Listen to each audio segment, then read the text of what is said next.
What's up, y'all? Welcome to The Purpose Place. This is your favorite coach, NaQuandra, here with an episode of our lovely podcast, helping our loved ones and those who are also already in business get started, keep going, maintain, and grow. We are here to empower, uplift, and equip you to pursue the destiny that God has laid before you. And today, we have a guest here on the podcast. Her name is Chimere Allen, and she is the owner, operator, CEO, premier chef of Premier Catering. And I am going to bring her in right now so that we can get into this talk. It's going to be good, y'all, because first of all, her food is wonderful. So you know she got a good spirit.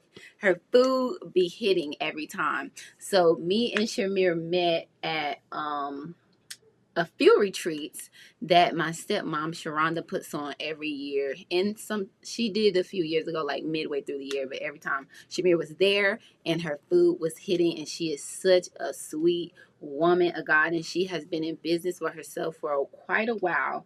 And so the Lord had laid on me to reach out to her a long time ago, and I never did. And so here we are today. I finally did reach out to her a few weeks ago, prior to this episode. You guys won't see this episode until August, but prior to this episode, I finally reached out, and here she is. So I'm excited to hear from her, and I'm excited all the wisdom that's going to flow to me and y'all, because I'm here to receive as well. I'm here to receive and be encouraged as well. So Chimere, I'm going to open up the floor, and you can just share about who you are and your business and how you got started. Okay. Hi, everybody. My name is Chimere Allen.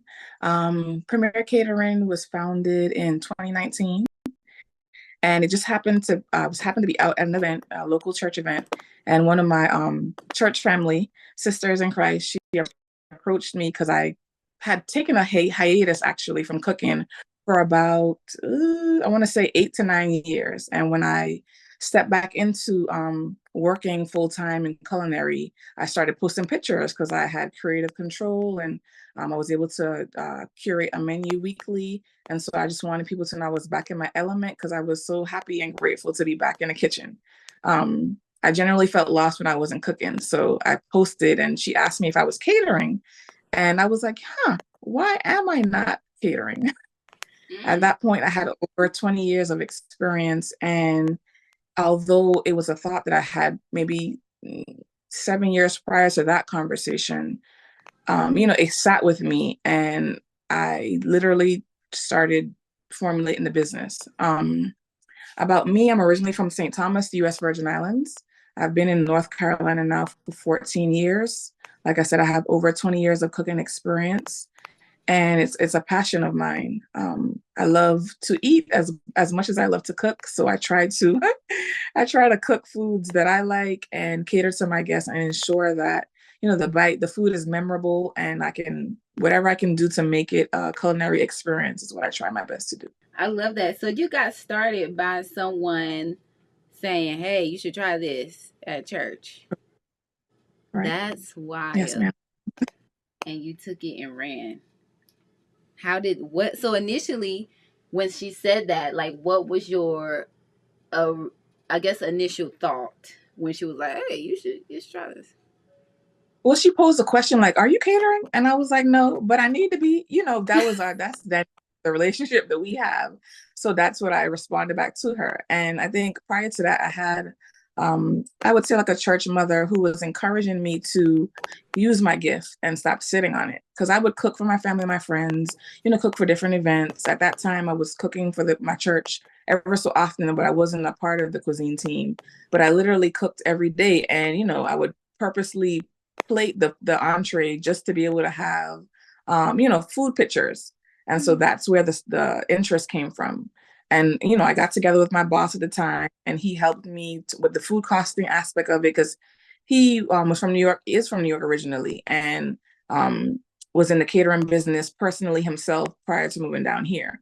So he was, a mentor as well as my boss, and ended up helping me as a contractor for a few events to support. But he definitely, helped me figure out the financial piece of it. And I just went from there. 2019, it wasn't super busy, but I was grateful for that opportunity, just to have the exposure. So I continued to post pictures to generate interest, and it kind of grew from there.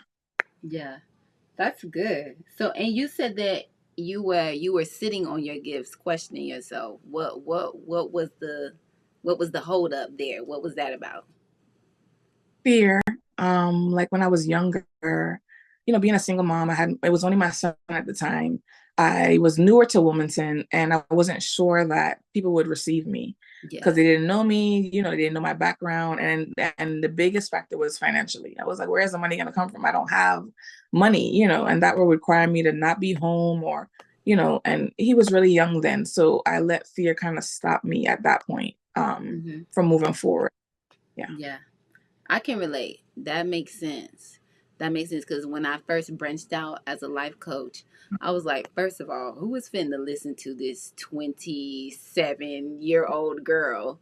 Like, I literally had what they would call imposter syndrome was really beating me up, and the fear of man too. Like, what are they going to say? What is my family going to think about me? Because my family was very critical. Like, you stepping out doing what? Ain't nobody else did that. What you think? Who life coach you gonna be? It would have been the Yeah. joke of the day, right?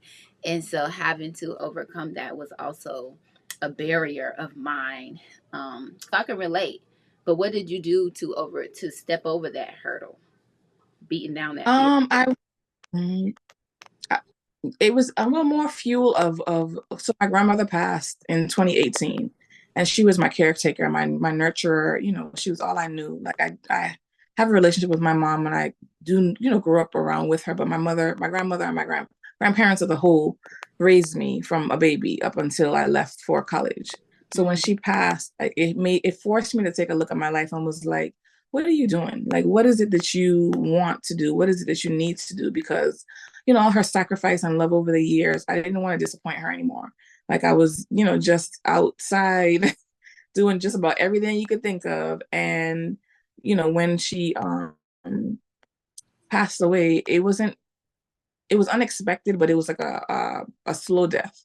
So to mm, watch her deteriorate the way that she did, it I had to cling to God. I had to go back to what I knew, because I was the only always going to make it through that. But my passion is cooking, and it has always been my dream to go back into the kitchen, but have balance because I wanted a family. I had a family, mm. and just to make it make sense so that I wouldn't be gone 24/7 and neglecting my son, but still be able to pursue my passion.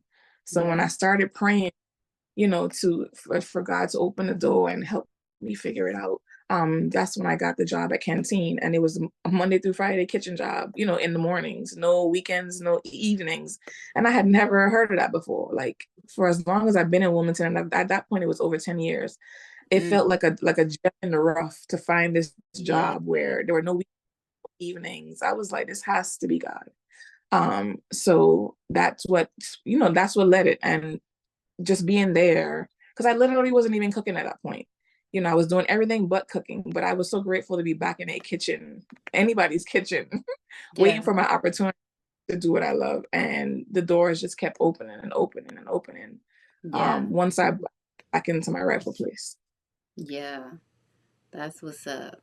I feel like we all get to that pivotal point where we ask ourselves, like, what am I doing? What am I Right. doing? And the question that I had to ask myself was, do you want to keep on like replaying these like what ifs? Like what if I had a went ahead and stepped out into entrepreneurship? What if, because I had my biggest what if is, what if I actually went to cosmetology school because I wanted to be a cosmetologist. But once I graduated high school, my mom was like, no, you're not doing that. You need to go to school, get a degree, whatever. And so that was always my what if.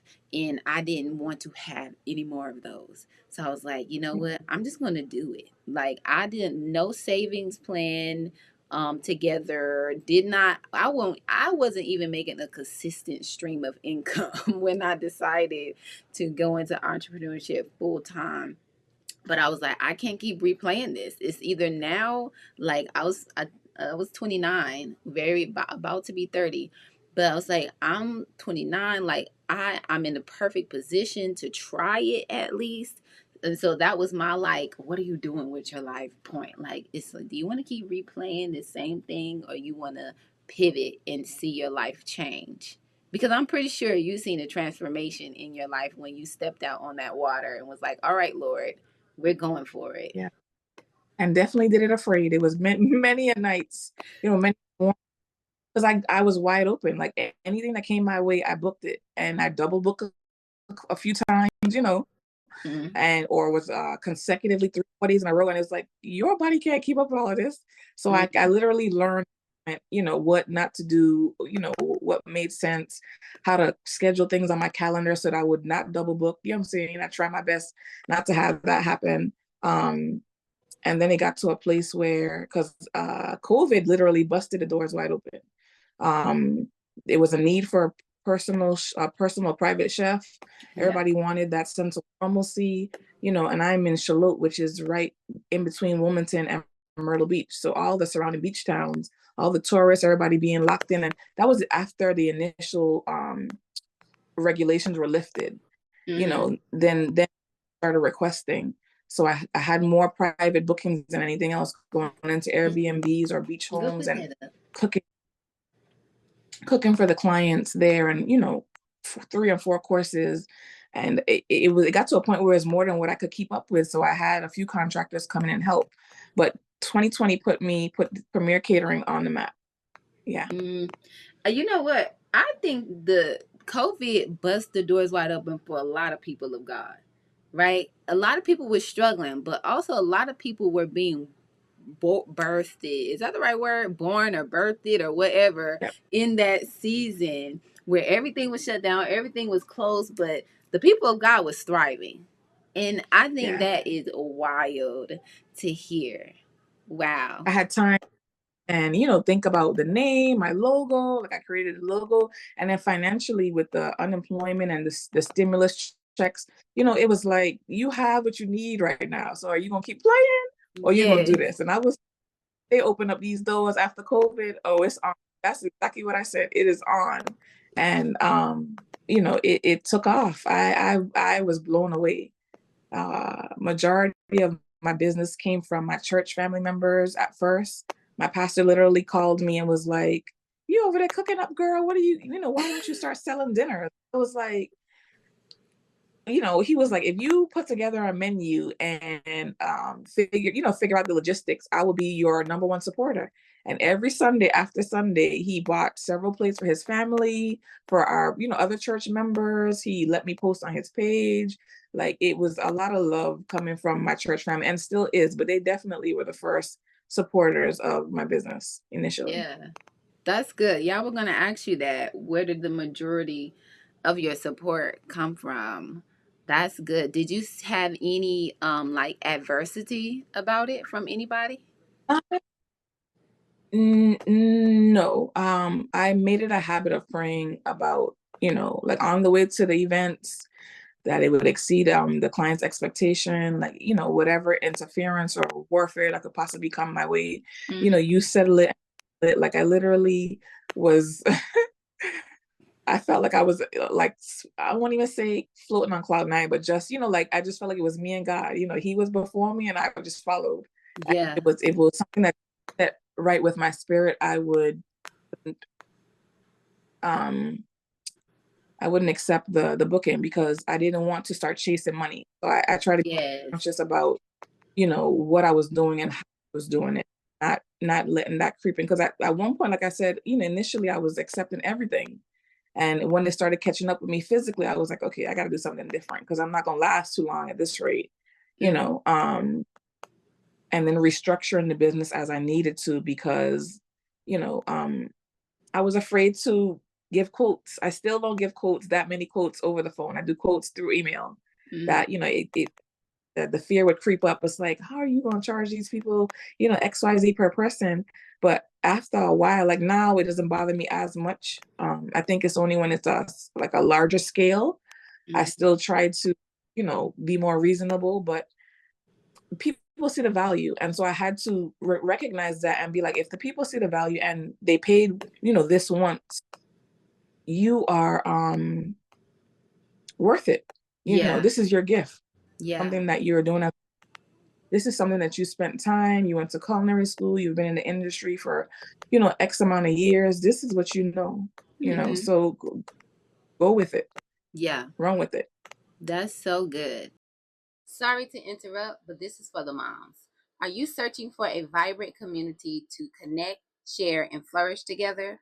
Discover the Mommy Franchise. That's spelled with a PH, a place where parenting, self care, and faith are deeply explored.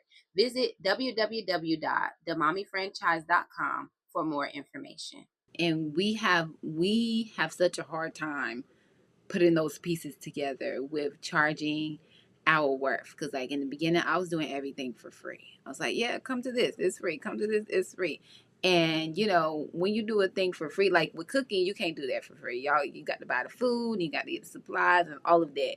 But as a coach, you can do certain things for free. You can have like workshops and things, but the type of people that will come will be the ones who just want handouts, not the ones who are really there to take the information that you were giving and apply it, so to say.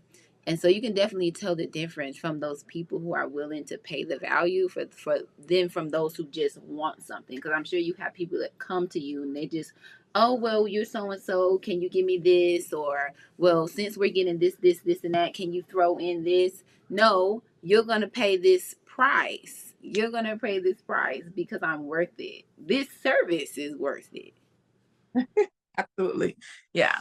And like I said, I still try to work with people if I can, or I'll do community, I say give backs, because I know that's important to make sure that you are able to offer discounts or specials, or like I said, if I know the need and I'm able to be generous, I try my best to do that at times when it's Mm-hmm. feasible. But to say that every time, I'm like, no. And I have to kind of put my foot down and say, this is my craft. This is not a toy or a game, or I'm saying, this is not something that I am playing with. This is my livelihood. So we're either going to accept what I'm saying to you or offering to you, or I can refer you to somebody else. And after having a few of those conversations, to kind of put the Mm-hmm. people at bay from to just give them stuff for free. Yeah, that's for sure. And what would you say to a young chef who is who is like struggling with giving their price or charging their worth? What would you say to them to help them kind of shift their mindset on that specifically? Don't focus on the people that don't want to support you. Focus on the people that do support you, because there's somebody for everybody. Your clients will not question your price. They will see the value, and they will pay it. Just like when we go shopping and we want the latest designer, this or that, they don't question those stores or those brands. They pay it, or they wait for the sale. Either way, but they will pay it. So, stick to your gun, and think about the gratification that you have. Because for me, it's like at the end of the day, when my feet hurt and my back hurt, what I'm saying, and my body is worn out, I don't want to be disgruntled because I didn't get my worth. I wasn't paid my worth. I want to be satisfied, just like I know I poured everything in me into this meal, this presentation, this experience. I want to be, satisfied when I see that, okay, my time was well spent. Mm-hmm. Absolutely. And you mentioned something earlier. You said that you were just taking gigs or taking customers the first thing that come, but you had to slow down because you had realized that you are not chasing money, but money is chasing you. Like Right. that mindset shift is important as well. Like if you are just chasing a bag, that bag is going to become who you serve. That bag is going to become your God. And you're just going to be running yourself around a rabbit hole, running yourself into walls, going crazy. So that's one thing. And it's going to rob you of your rest too, because you're going to be willing to do anything to get that money. And I had to write that on some sticky notes at one point in my life. It's like, money, nor did I write. I think I said, I don't chase money, money chases me. And I just had to remind myself of that throughout the day, because I'm very ambitious. So like when I get an idea, I'm hustling and bustling to get it done. And then when I don't see the monetary, the monetary blessing from it, I get upset. I'm like, all right, I'm put all this work in, where everything at? But it's like the word says, do everything heartily unto the Lord and not for man. So it's like, NaQuandra, are you working just to make money? Are you really working to do this because God put it in your heart to do? Regardless if you get paid for it every single time or not. So I think that is a very pivotal mindset shift that we need to take on. And it's something that I remind myself of. So not just once, it's something that I have to remind myself of regularly. It's not all about the money. Yes, the money is important, but it's about how you show up. Because when I'm in a funk, it shows, at least for me, and I'm very critical of myself. So I see the mistakes that people might not pick up on it, but I do. And over here, reaming myself because I'm like, what were you thinking about? You had all this time to plan. Keep your head in the game. Yeah, because so it's like I said, it's not just once, and like I said, I hesitate and I'm scared to tell the bigger quotes. I'm like, this stuff isn't free. Mm-hmm. This stuff isn't free. This is your time, especially when I went full time. I really had to restructure, and I'm still in the process of restructuring with a new endeavor, but restructuring the business so that I'm paid what I'm worth, because summertime it's very fruitful. It's a lot of tourist action. I have a few clients that revisit the area every year and they rebook. The holidays are pretty good, like Christmas and Thanksgiving, but wintertime is a little slower. Mm-hmm. And I'm not big on network. Something that I have to I'm trying to do better with, pushing myself, because I hide behind my food. I'll be completely transparent. I hide behind my food. You don't see a lot of pictures or action photos as much maybe some other well or more known chefs on social media, because I don't feel like I need to do that. But I'm realizing that people connect more when they recognize your face, as opposed to just seeing a pretty food picture. They want to know more about you and your background, where you come from and why you do what you do. So little by little, I'm trying to learn how to step from behind the shadows and be more present, and smile for the photos, and talk to the people. Not that I can't, I just don't like it. I've always been in the background, so it's a little intimidating for me to be upfront all the time now. Yeah. Are you an introvert? I am. Yeah. Same. I prefer prefer to be in the back. I prefer not to be in the front leading things, but for some reason, so it's like this.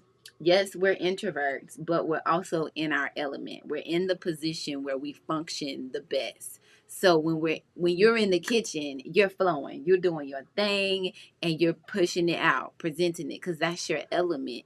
In me, like when I am in class, teaching class, or I'm on stage talking, that's my element. That's where I function at the best, because that's what God has putting me in. That's what he's putting you. But naturally, outside of that, it's like, I'd rather be in the house watching TV. Right. And so a lot of people, oh, go ahead. I was gonna say my close friends and family get to see the social butterfly. Not everybody gets that. Yes, exactly. Yeah. It's like you gotta, it's like slow to warm type of thing. A Right. slow to warm up. I love it. I'm here for it, because that is me. But definitely how you show up matters. You have to be on the episode. I'm going to do an episode called "Doing Business as an Introvert," because we're underrated and we need to be talked about, because it's crazy out here.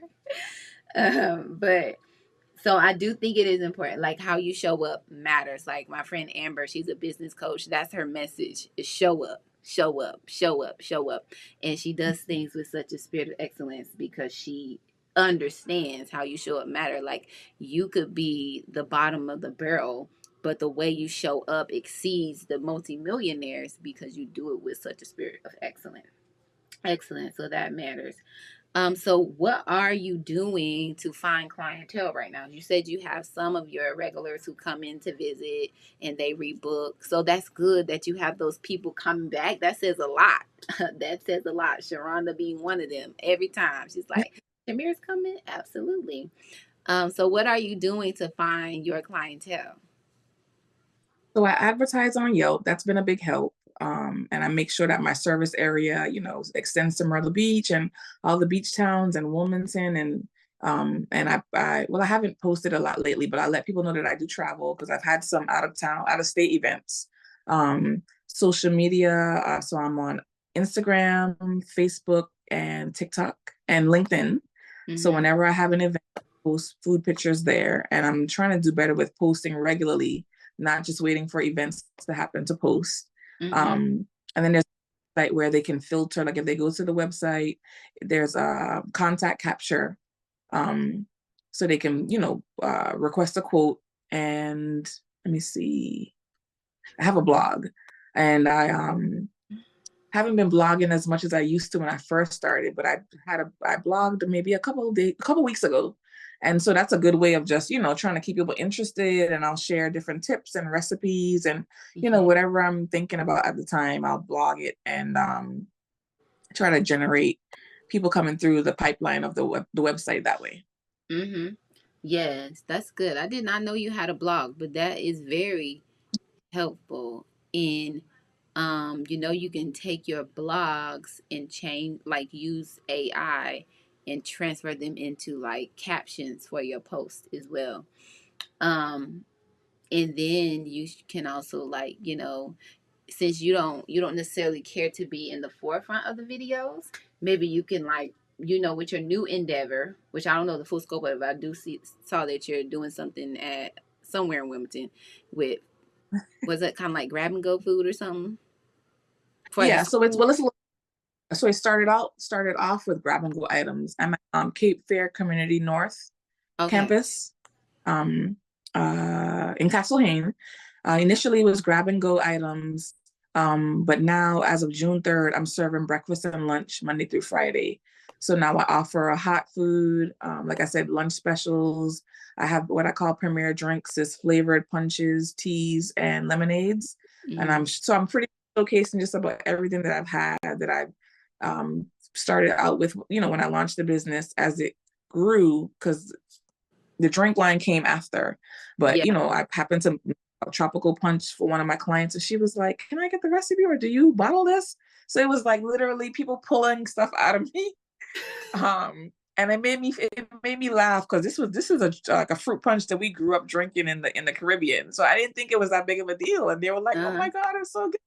And Yeah. so I sat down, I created some other flavors, and you know, um, and it's just been a dream, another dream coming true, because this has been a kitchen opportunity that I've been waiting for 2.5 years. And so to do the grab and go was kind of like a pivot, because I could not get to the meet the time frame of when they initially wanted the hours of operation to be. So Mm-hmm. now that it's summertime, and we kind of got the first year out of the way and worked out all the kinks, the hours have changed. So in the fall, I'll still be there, as the vendor, serving breakfast and lunch to that campus. Um, Yes. yeah, I got so many questions. if sure. Um, Sorry. got so many questions. Um, so first, well, to finish my statement. So with that, you could do a reel, like showing this is how I get prepared for my day at so and so. And like it can be, you don't have to be your face, but it could be seen showing your viewpoint of, you got the camera right here and you're walking into the workplace, you showing them the walk in, you pulling out your stuff, and you can just do like a voiceover. So it's just your voice. Okay. And then they can hear your accent. Oh, she got a little flavor in her. You know? I You like know? that. Yeah, so you can do it like that. That way, you're not physically there, but you're still showing up, making it more personal, using your voice as a voiceover. That's a good idea. So, also, my question about the new workspace that you're in. So, you're working at the school, and they, like, you got their kitchen, like they just got you a kitchen and all type of stuff. So it was a former company. And so, okay, so let's bring it back. There's a mother company called Block Eats, and they kind of spearheaded the contract. They take care of the overhead. So it's a great opportunity for minority small business owners, or, and foodpreneurs is what they call us, to go into this space to see if, a restaurant or a food truck is something that we'll be interested in down the line. We're able to expose our products and our, different menu items, and kind of test the market that way without having to incur all the costs that a general or a typical storefront would run. Because it's a commission breakdown. So it's a 80-20 split. And, I don't have to pay for lights or water or any of that. The equipment, some of it was there and some of it was brought in. So it's literally like a launching pad. And this is a company that I was affiliated with. I went through their accelerator program.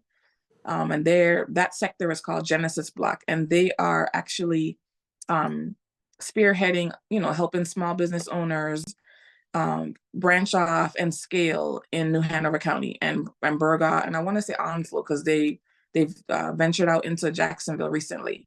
So just making, pushing myself to network and trying new things. I bumped into like the most influential couple I think I've met so far, and it's just been like awesome to learn from them and grow with them. And like I said, it's been a few local companies that they've been able to help scale. I'm not quite where, I need to be, but I am excited for this opportunity. And I feel like, this is training ground. Yes. I'm on the verge of part-time employees for the first time. What? And come the fall, it'll be, the campus will be fuller and it'll be more traction. And I'm just trying to make sure that everything's in place so that when the people come, we're ready. What? I love that. So if I understand this right, you have like a blank canvas here for you to build on, like for you to just come in there and set yourself up and do your thing in there. Right. Dang. Yes, ma'am. Mm-hmm. That is wild. And you said you met these people, you just ran into them. No, so Tracy Newkirk, she goes to my church in the beginning. And at the time she was recently married, so I didn't know much about her husband. And like I said, just posting my pictures. And then when we were all shut in for COVID, I was trying to push meal prep. So here I am in my kitchen, videotaping me making meals and packaging them up because I was, trying to take the opportunity to lose some weight. So I'm like, I'm meal prepping. Hey guys, look at this. Mm-hmm. And she is a health fanatic. She doesn't cook a lot. And she saw the post and she was like, hey, this was probably months after me trying to push it, right? So I'm in my own way trying to push it out there to the people, like, all right, let's do something. I'm in the house with these kids about to pull my hair out. I need to do something. Mm-hmm. So she reached out to me and she was like, I saw your pictures. Are you using fresh seafood and organic stuff? And I was like, no, but I can do whatever you want me to do. Yeah, right.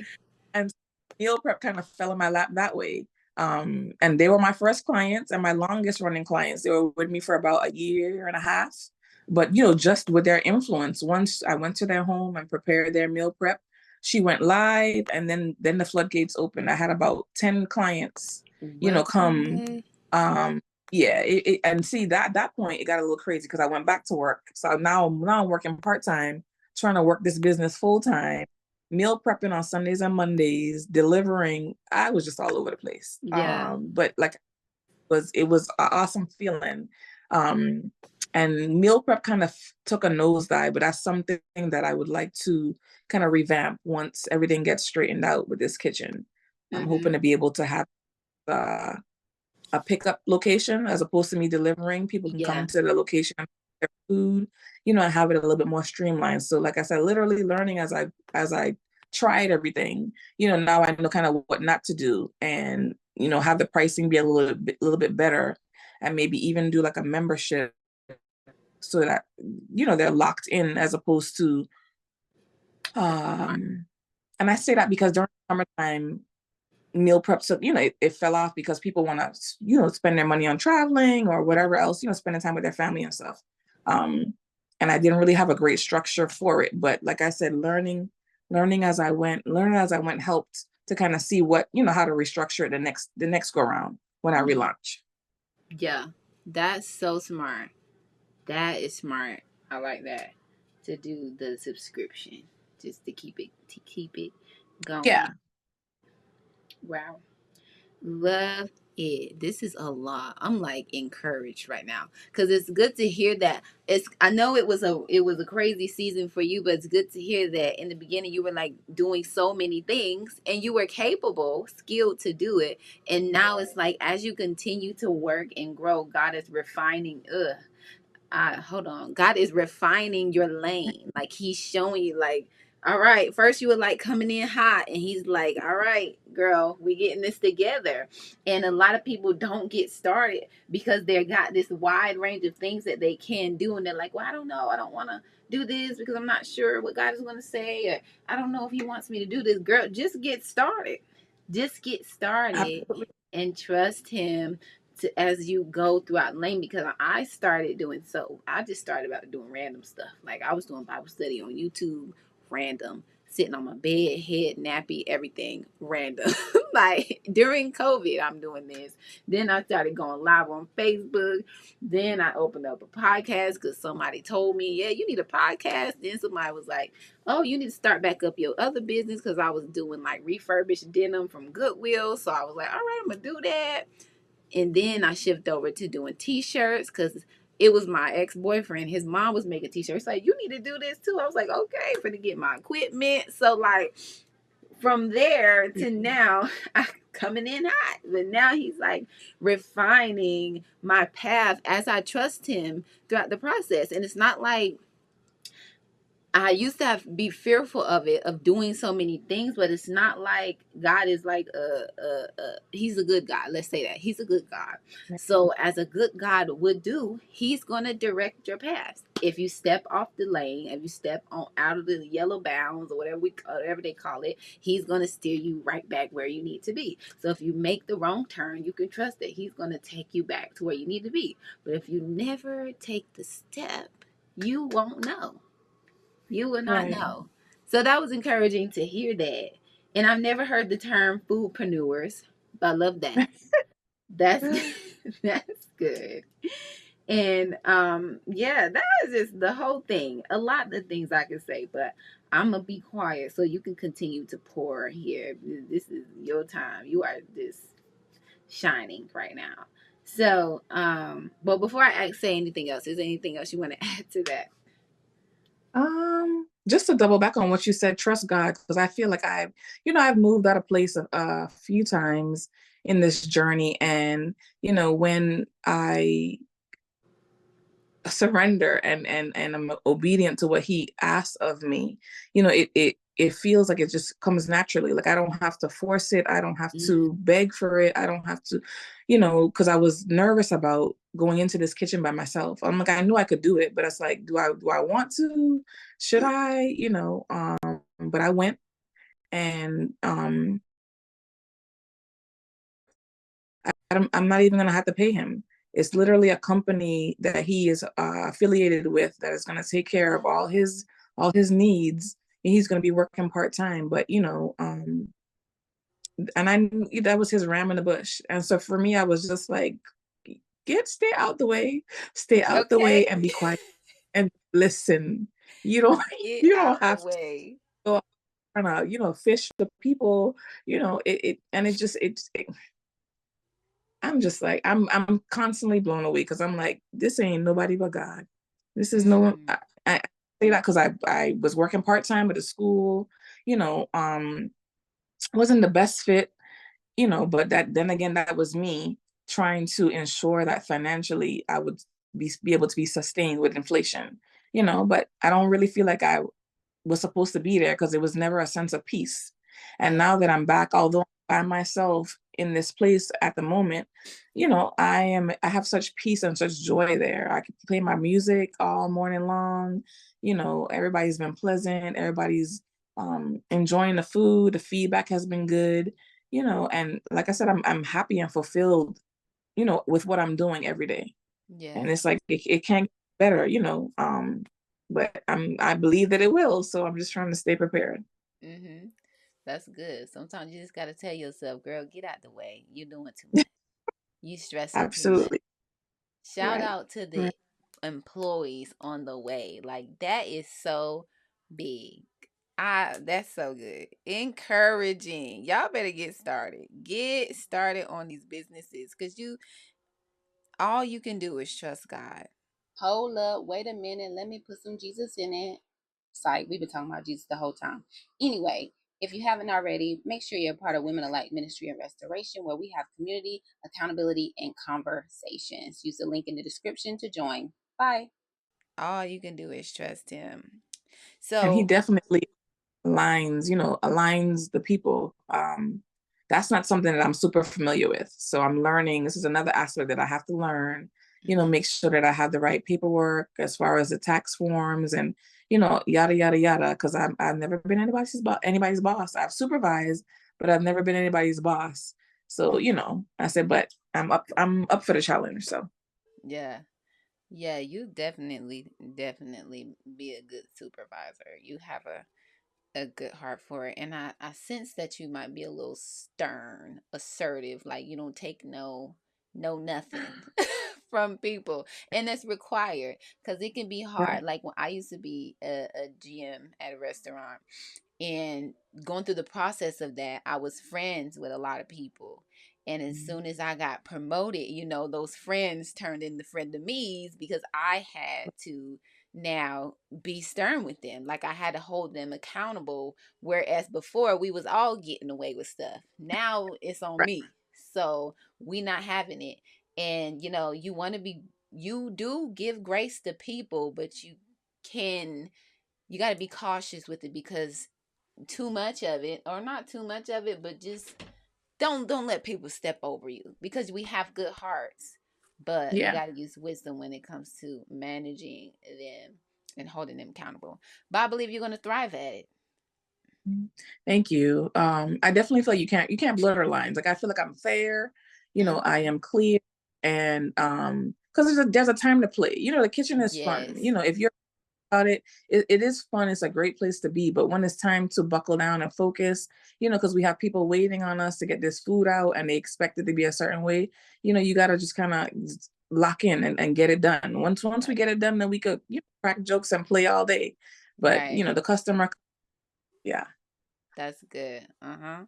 And working in the kitchen is fun. I just have a lot of fun out there cutting up, making my own self something to eat, just having a good old time. It is a fun job. So I Mhm. know you're gonna do well with that.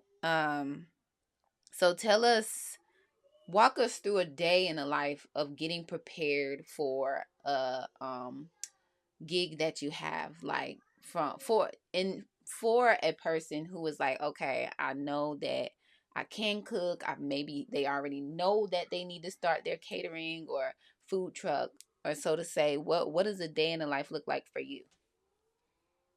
Okay, so when the inquiry comes in, I book a consultation, and I do that so that I am clear about if there are any allergies or dietary restrictions, and then I'm able to customize menus for them based on what it is that they're looking for. I try to stay within their budget and offer, various cuisines so that it's, fun and interesting. And once they select the menu, I usually provide tableware, so then I'll start going out to get supplies. Um, if it's a private dinner, I like to make menu cards.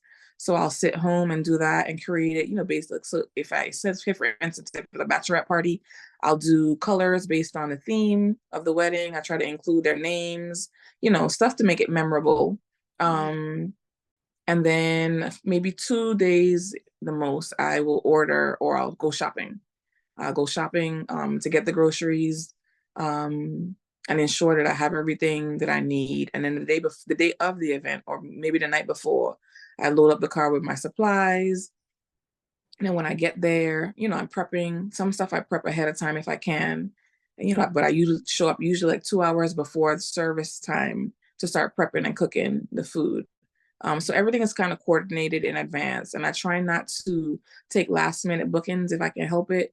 Like 3 days is my cutoff, just because it takes a lot sometimes to find some of the ingredients I'll go shopping up to like 3 or 4 different stores to find what I'm looking for. And so it's time consuming.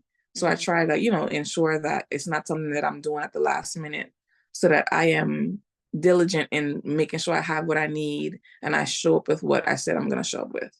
Yeah, for sure. Yeah, and your food is always hot and ready, honey. Hot and ready. Your timing is good. Like I would be scrambling. Like, oh Lord Jesus, I got it. I don't even like even the waffles be still good, like warm to eat when after. And at the retreat we just be talking. Sometimes you be waiting on us, and the waffles be still warm. The pancakes are still warm. I'm like, I don't know what she's doing, but this is it. This is it. That's good.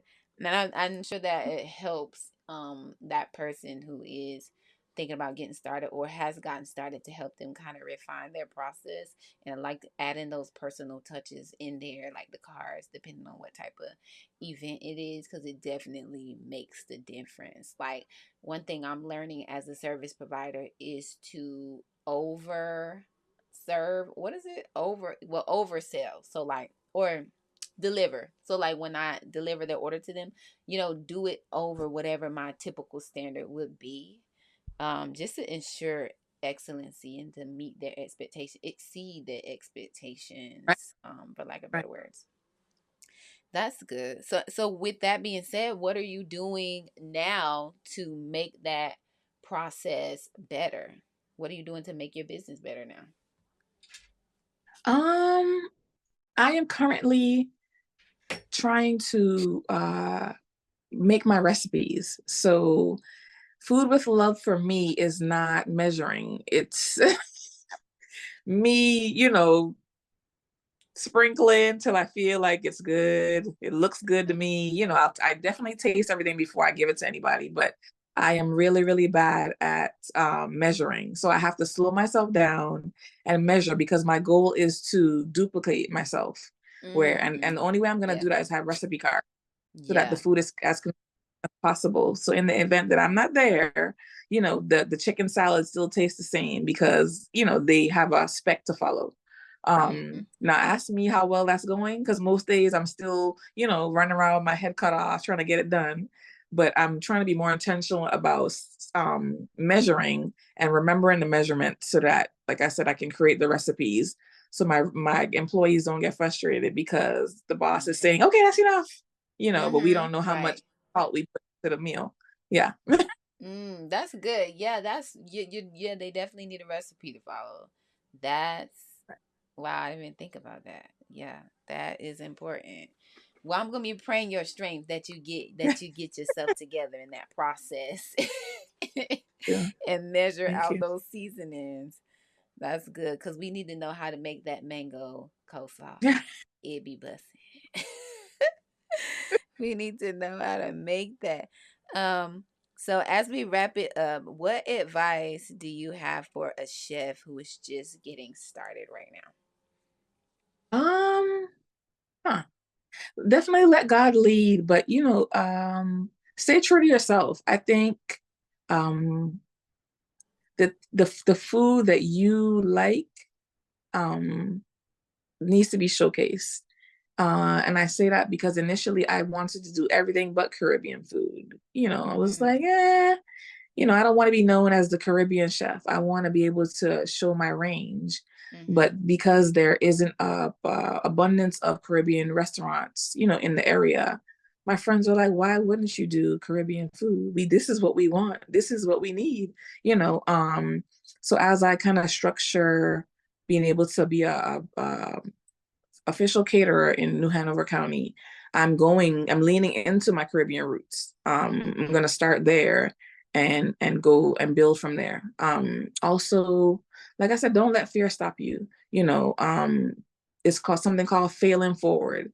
So with each step you take, you're just gonna learn. So it's not Yeah. necessarily a matter of failing, it's a matter of learning as you go. Like what like for me, the cooking part is easy, that comes naturally. All the other curveballs as far as um, the financial aspect of it, learning how to be a manager, like that's something that I'm willing to learn as I go.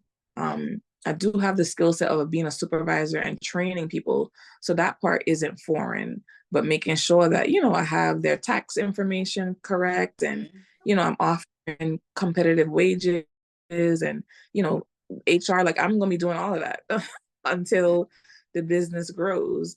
Yeah. But I'm not that it's, make stop me from moving forward. Um, and for me personally, don't be so critical of yourself. I think I am my biggest critic, and sometimes I don't cut myself enough slack. Um, you see a room for improvement, definitely do that, but give yourself grace, because you're Yes. gonna, you definitely, yeah. That's for sure. And also have tough skin, because like I said, you may think that all your support is going to come from your family and friends, and a lot of the time that's not the case. It's going to be strangers that's going to come and bless you and pay whatever you ask, as far as what you see is your worth.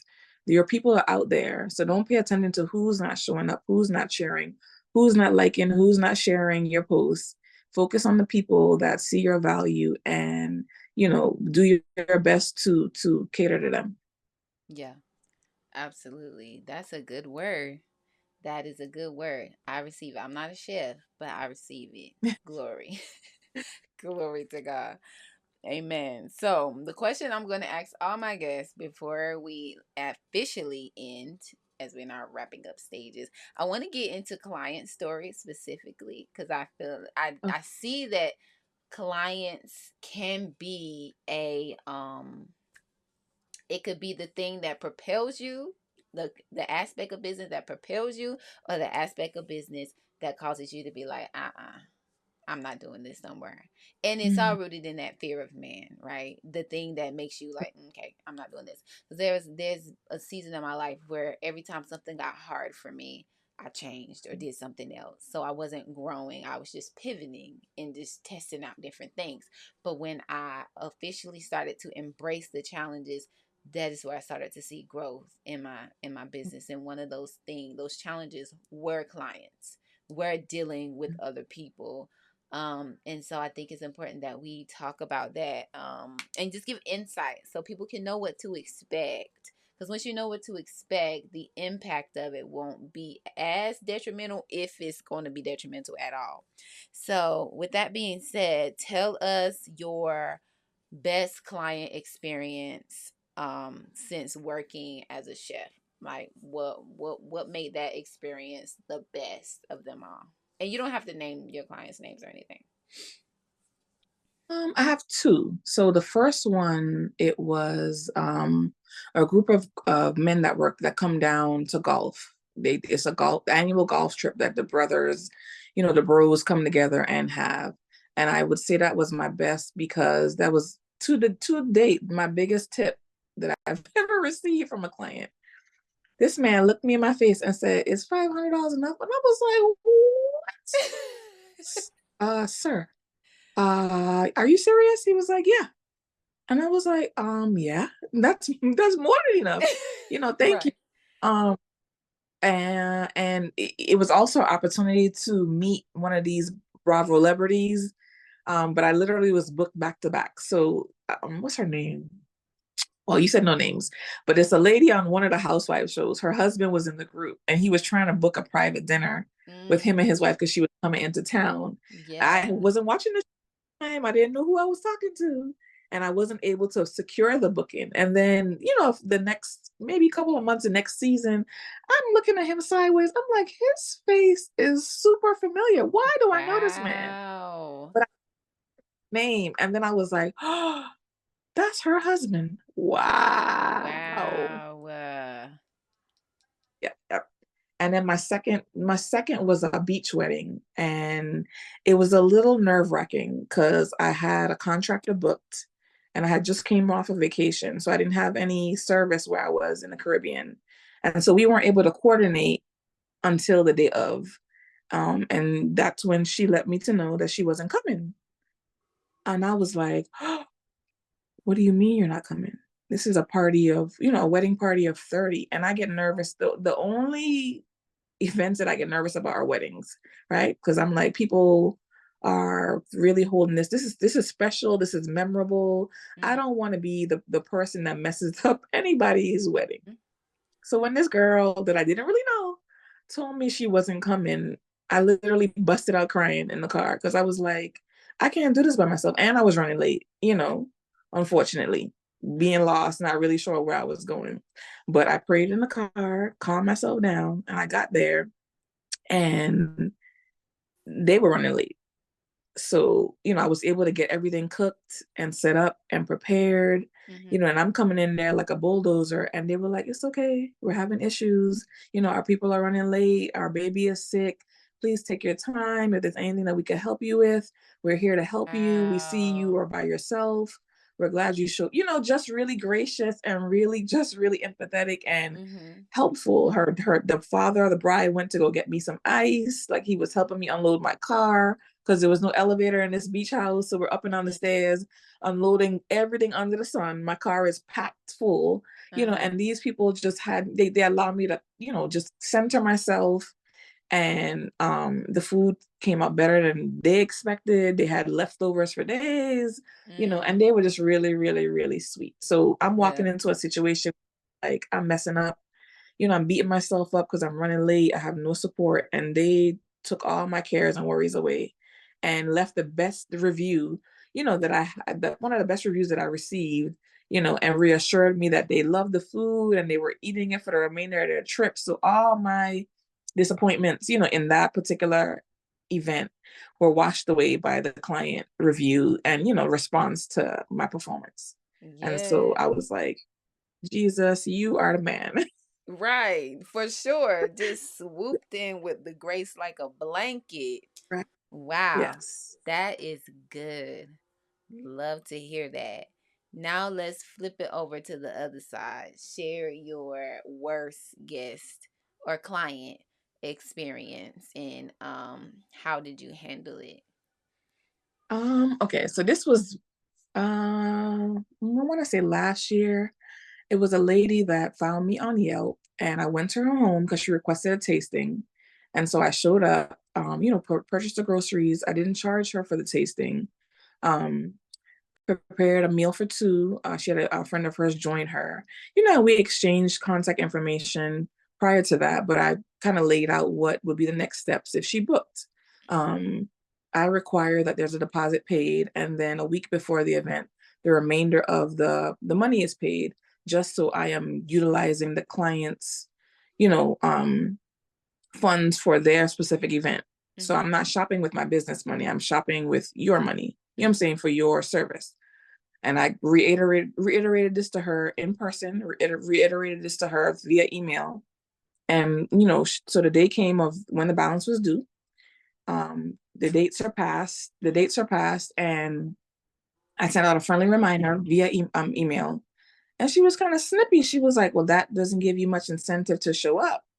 And I was like, now, I know you found me on Yelp, but we met face to face. I was in your home. I prepared a meal for you. Were excited about the food that I prepared. You settled on the menu. You read the email that told you my business practices and structure. You read the invoice that reiterated the same thing. Like, where is this coming from? So I told her, I said, now we've had this conversation. I was really stern with her, still polite. And I had to kind of give myself pause to get my thoughts and words together so I could remain professional. But I told her, I was like, this is, you found me on Yelp. There's reviews on Yelp. You know, we talked about my business practices about 3 or 4 different times, and you agreed, that you would follow the protocol. Right. So this is what I expect. And then she ended up paying me electronically. But it kind of, set me back because I was like, why would she act like that when you've seen my face and I've already provided a service for you? And I didn't even charge you for that service. Now I could have charged you for this food tasting, and had you reimburse me for your groceries. I didn't do any of that because I don't get a lot of requests for food tastings. But I do provide that service if I need to, just to secure the client and to put any of their, worries at bay. Right. it just left a bad taste in my mouth. But I remain professional and try to reiterate that, this is how I structure my businesses. This is how things are going to go. Now if this is not something that you are okay with, because I've had other people tell me they don't feel comfortable paying me upfront, in full because they don't know me. And I just tell them, I said, well, this is how I do business. And I can refer you to someone else if this is not something that you're willing to do.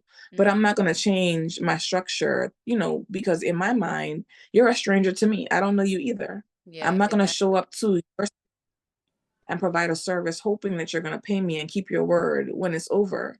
I try to cut out that room for Mm, anything, sneaky or crazy, because yeah, I am showing up 9 times out of 10 to a stranger's, space, hoping that they are, legit, and we're here for the same reasons. right. So there's a risk for me and there's going to be a risk for you. But I Yep. remind them that, I've been in business for 5 years now. I have had, not one negative complaint or review against me. And, it's up to you, but I'm not going to change my structure to accommodate a request like that. Right. Amen. Did she end up so did she end up going through with the process, or she did? She did. She paid that night, and then when I showed up maybe a couple weeks later to her home again, it was like we were best friends. I was the talk of the party. She acted like it never happened, and it just tickled me. But I went along with it. Then it ended up tipping me, and she was like, You leave your business cards. I want to refer you to my friends. I'll always call you when we have dinner parties." And I was just like, wow. But I Mm, was like, okay, thank you. I appreciate it. mm-hmm. I love to Yeah, hear it. Wow. Yeah. Those would be like, you were just one way and now yeah, like this. A little scary, ma'am.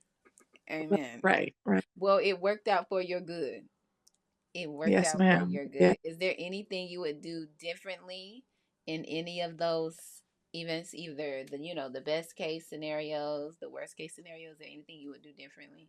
Um, I need to implement contracts. That's something that I don't do all the time. I have a paper trail with my invoices, Mm, and I utilize that, but I definitely need to get into the habit of putting contracts, offering, well, utilizing contracts so that I have a signature. So if there was any discrepancy, in payment or anything changes, that I have that as my burden of proof that, this is what we agreed upon, and the service was provided, so that there's no loophole. And I usually do those only for weddings, but I know it's something that I need to implement just to be on my P's and Q's. mm-hmm. Yeah. That's a good takeaway. Definitely is a good safety net for you Right. for those cases. Well, that's good. And that is also a wrap. Thank you so much for being a part of this episode. It has definitely encouraged me. This whole process of even getting prepared for this episode has encouraged me, and I'm grateful that you come to share your insight and wisdom, because a lot of people are gatekeepers to this. Like, they're like, I ain't telling nobody what I'm doing because I need to be the one on top.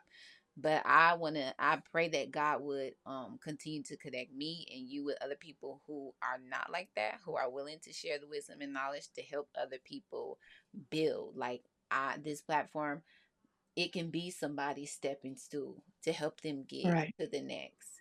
Because that's the goal. We got to thrive here. We all got to start from somewhere, and we got to thrive and do it all for the glory of God. So thank you so much for joining. I really, really appreciate you.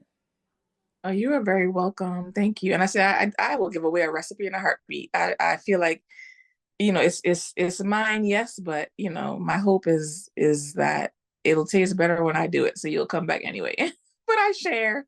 I don't keep it. I will share. I don't mind at all. That's good. Amen. Well, when you get your recipe book together, send it over to your girl and I'll design it for you and make it look all cute and stuff. I need to sit down and get that ebook together. Yes, ma'am. Yes, yes, yes. That's good. All right. Well, that is a wrap. Thank you guys for listening. We pray that you are encouraged and are ready to get started if you haven't, or are this is your boost you needed to keep going. In Jesus' name. All right. Yeah, amen. Bye. Bye-bye.